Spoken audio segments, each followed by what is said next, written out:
Hi, my name is Dee Michel. Last year I did a demo with some hands-on weaving of a string hammock woven from a technique called sprang. Today I'm talking about ways of using paper to weave. You're all probably familiar with the simple over and under pattern for making pot holders. Here's one that a neighbor made for me when she was quite little. Little mistake there. Now you can do the same over and under pattern with strips of paper. Here we have one where the up and down or vertical strips are yellow and the left and right horizontal strips are green. Now this technique of weaving paper can produce some pretty sophisticated results. For example, if you use two different images to create your two sets of strips of paper, you get a sort of optical illusion with two images merged. So can you see what's going on here? If you focus first on the black and white or black and yellow, you can see there's a butterfly. If you look more at the, and there's red in the background for that. If you look at the green background, you'll see two big blue poppies with white centers. Maybe if you squint you can see it, that'll help. Now, the strips that you interweave don't have to be the same width. Here's a Valentine's Day heart I made yesterday for this demo. I used cardstock, and each section was a semicircle with a square below it. So you have this archway pattern, and then you cut the square into strips. And the same thing, here's the darker red going this way, and they're just interwoven. Again, it's one-on-one pattern, it's just that the strips are different widths.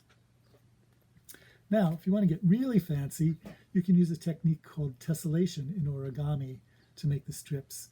Tessellation comes from the Latin word for tile, which is tessere, or tiles, tessere.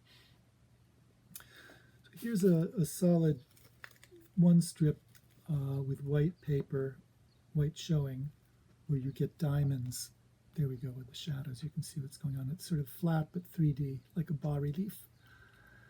And I made another strip from the other side of the scratch paper that was printed on, and they interlock by putting the diamond from one inside and behind the diamond of the other.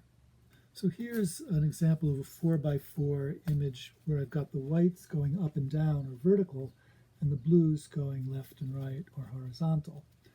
And you can see which way the strips go by looking at the top, the tabs that show at the top and the bottom. Now you don't have to go over and under one, the simple weave, plain weave pattern.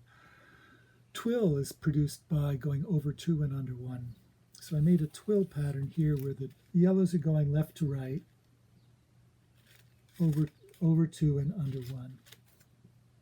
The greens are going top to bottom, under two and over one, under two and over one. Again, you can see which way the strips are by looking at the top and bottom, even though the tabs are folded underneath. This is pretty cool, isn't it? And finally, here are some pictures of a non-traditional material that's not paper that I used to weave a placemat. I used fruit roll-up strips that were sliced in half lengthwise to get even thinner strips, which I wanted for my placemat. Why was I doing this? I've created an entry for an annual event called the Edible Book. The idea is that adults and kids both make representations of books that get admired in a group, then get awarded fun verbal awards like best use of chocolate or most intricately woven.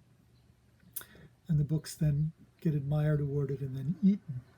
The book I was making was called Breakfast in the Rainforest, A Visit with Mountain Gorillas. So here's the placemat and the bowl of cereal for a gorilla. Everything in the photo is edible except the real book.